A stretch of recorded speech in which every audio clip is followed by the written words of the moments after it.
स्वागत है आपका फसल क्रांति में और आपके साथ मैं हूं फिजा काज़मी। आज हम मौजूद हैं आर ब्रांड द्वारा आयोजित किए गए इस कार्यक्रम में। ये 3rd एडिशन है। स्नेल द्वारा इस कार्यक्रम का हर साल आयोजन किया जाता है। एग्रोकेमिकल इंडस्ट्री की तमाम कंपनियां यहाँ मौजूद हैं। एक चर्चा का विषय एक मंच पर हमें देखने को मिलता है कि इंडस्ट्री में क्या कुछ चेंजेस आ रहे हैं।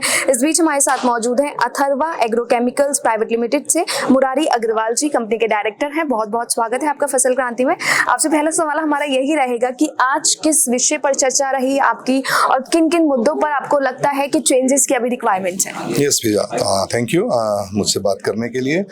सबसे पहले तो मैं बात करूंगा, आज पैनल में मुझे बोलने का मौका मिला और मेरा विषय था किसानों की कॉस्ट को हम कैसे कम करें, सॉइल को के हेल्थ को कैसे मेंटेन करें। तो इसमें मेरे जो पॉइंट्स थे वो ये थे कि हमको फार्मर की प्रोडक्शन कास्ट, इनपुट कास्ट को कैसे कम करना है।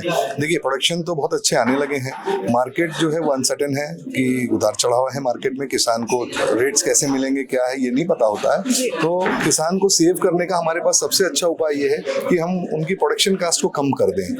लाइक प्रोडक्शन कास्ट हम कैसे कम करेंगे। सबसे पहले हमने इस पर काफी डिस्कशन हुआ, पैनल में काफी अच्छे लोग थे जिन्होंने बात किया कि हमें सॉइल टेस्टिंग पे जाना चाहिए। यदि फार्मर सॉइल टेस्टिंग करता है तो उसे ये पता चलता है कि उसके सॉइल में किस न्यूट्रिएंट की या किस फर्टिलाइजर की डिफिशियंसी है, तो वह उतने ही फर्टिलाइजर इस्तेमाल करता है जितने उसको जरूरत है। एक्सेसिव फर्टिलाइजर नहीं डालता। यहाँ हमारी कास्ट बचती है। थोड़ा सा इसमें लिटरेसी लेवल भी है, अवेयरनेस भी है। हमारे फार्मर को अवेयरनेस की जरूरत है। हमारे फार्मर को टीच किया जाए, समझाया जाए कि आपको क्या करना है।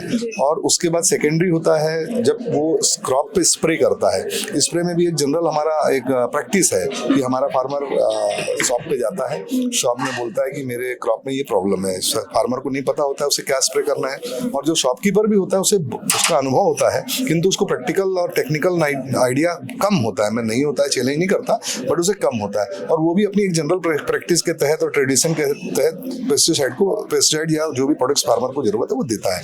उसमें भी मैटर ये होता है कि फार्मर को किस चीज की जरूरत थी और क्या चीज उसे मिली। उसे कुल 2 प्रोडक्ट की जरूरत थी, उसे 4 प्रोडक्ट मिले। यहाँ पे भी हमारी कॉस्ट बहुत बढ़ती है। तो उसके बाद मैटर आता है कि हमारे जो फार्मर्स हैं वो नई टेक्नोलॉजी को यूज नहीं कर रहे हैं, क्योंकि वो ट्रस्ट नहीं कर रहे हैं जब तक उन्होंने डेमोन्स्ट्रेशन नहीं देखा है, जब तक वो उसके लिए यूज टू नहीं हुए। तो ऐसी बहुत सारी चीजें जिसमें हमें मिलकर काम करना है। तो सॉइल टेस्टिंग पे तो हमने बताया, जैसा हमारी company Atharva agrochemical private limited Chhattisgarh में एक बहुत अच्छा लैब स्टैब्लिश कर रही है और हम फार्मर के लिए सॉइल हेल्थ कार्ड इशू कर रहे हैं। हम फार्मर को free of cost soil testing करके देंगे।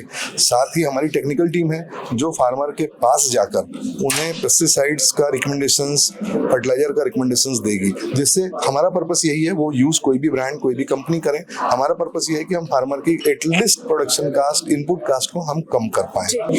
जी सर, अगर हम कंपनी की बात करते हैं तो सर कंपनी किस तरह से किसानों के लिए काम कर रही है कृषि क्षेत्र में? जी बिल्कुल, हम देखिए, हम पेस्टिसाइड्स पे काम करते हैं। लगभग हमारे पास 600 प्रोडक्ट्स हैं। हम कोशिश करते हैं हम क्वालिटी प्रोडक्ट्स फार्मर को पहुंचा पाएं। हमारे पास डेमोन्स्ट्रेशन है, हमारे पास R&D टीम है। हम सीड्स पे काम करते हैं। राइट नाउ हम पैडी सीड्स पे हैं और पैडी सीड्स में छत्तीसगढ़ और MP में हमारा बहुत अच्छा ब्रांड है, जिसमें हम OP सीड्स और रिसर्च सीड देते हैं। साथ में हम अभी हमारा R&D है वेजिटेबल सीड्स का, तो हम बेस्ट क्वालिटी सीड फार्मर को पहुंचाने की कोशिश करते हैं। अभी हमने माइक्रोन्यूट्रिएंट और वाटर सॉल्युबल फर्टिलाइजर चालू किया है, उसमें भी हम best to best quality farmer को पहुंचा रहे हैं। साथ में हमारी सबसे पहली प्राथमिकता है कि हमको फार्मर को थोड़ा सा अवेयर करना और लिटरेट करना है, उसे समझाना है। जी बहुत बहुत शुक्रिया सर, हमें तमाम जानकारी देने के लिए। कृषि संबंधित और भी तमाम जानकारी आप तक पहुंचाते रहेंगे। आप जुड़े रहिए फसल क्रांति के साथ। थैंक यू भैया।